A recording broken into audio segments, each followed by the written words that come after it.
22 of the largest 50 metros have falling home prices. That's what we're going to cover in this monthly market report. This is for you if you are a real estate agent, a financial advisor, or an attorney interested in market data to help you advise a client, or perhaps you are that potential buyer or seller looking for some direction. I'm Paulo Rodriguez. I've been a mortgage professional since 2005. And here is the market data that you need to make an informed decision or help your client do the same. While there are more people that want to buy a home than there are available homes for them to buy, buyer and seller dynamics in this country have shifted. Take a look at these estimates from Redfin, which shows the number of active sellers in the market as compared to the number of active buyers. 1.9 million sellers versus 1.4 million buyers. But take note, these are just estimates. Remember, I just said that there are more people that want to buy a home than homes there are available to buy. Many people just can't do it because of affordability, and they are relegated to the sidelines in their quest to own a home. So they don't show up in the 1.4 million active buyers. Think of them as shadow buyers. I remember in the years coming out of the 2008 financial crisis, we used to speak about the concept of shadow inventory, meaning the inventory that banks were holding onto and had not yet put on the market for sale, and how that would put a drag on the real estate recovery for years, which it did. So that was shadow supply. Well, this is the opposite. Today we have shadow demand. There are hundreds of thousands of families, perhaps in the millions, who knows, that will come out of the woodwork and buy a home when the right affordability conditions present themselves. That is, of course, tied to mortgage rates, which we'll cover in a moment. But to the point of fewer buyers, the Associated Press said this: fewer buyers means less competition for listings and more pressure on sellers to dial back their asking price and make other concessions to help get a deal done. That's a stark reversal from just a few years ago when it wasn't uncommon for homeowners to receive offers well above their asking price from multiple home shoppers.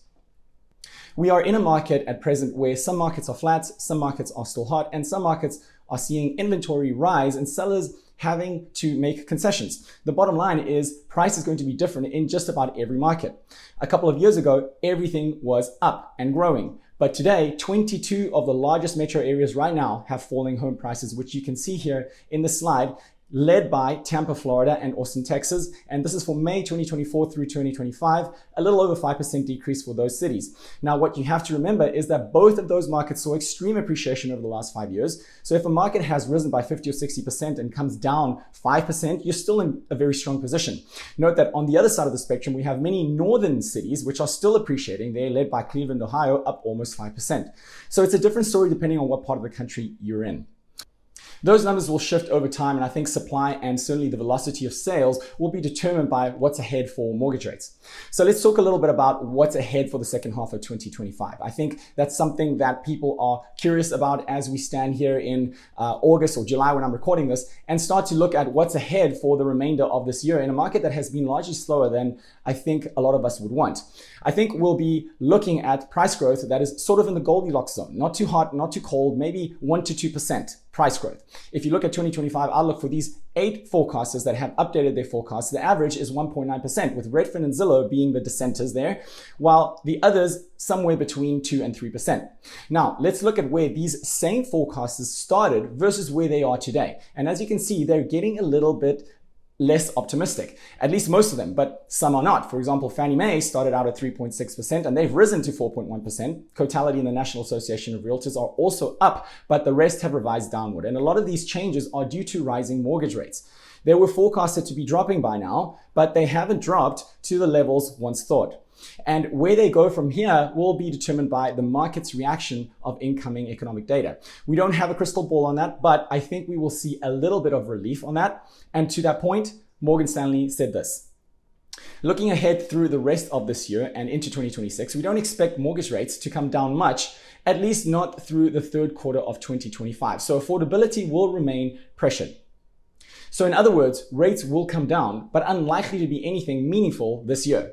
So to wrap up, I don't point this out to scare anyone out of buying. On the contrary, I point this out to help you recognize that many would-be buyers are either scared and or have an affordability problem, which keeps them out of the market, which implies less competition between buyers. However, if rates were to drop 1%, for example, if you're a buyer, you can kiss that luxury of less competition goodbye because prices will start rising rapidly again and home seekers will be climbing on top of each other to get into a home, sending us right back into a seller's market. Like I said many times before, it's markets like these when it's a great time to buy. That's a wrap for the August market report. I appreciate you listening in. Forward, subscribe, share. I'll be back next month. But before you go, if you are looking to purchase or refinance or know someone that is and would like a no-cost consultation with me personally, feel free to reach out and I'll be happy to analyze if your debt is structured in the most optimal way or if there's room for improvement. Thanks for watching. Bye for now.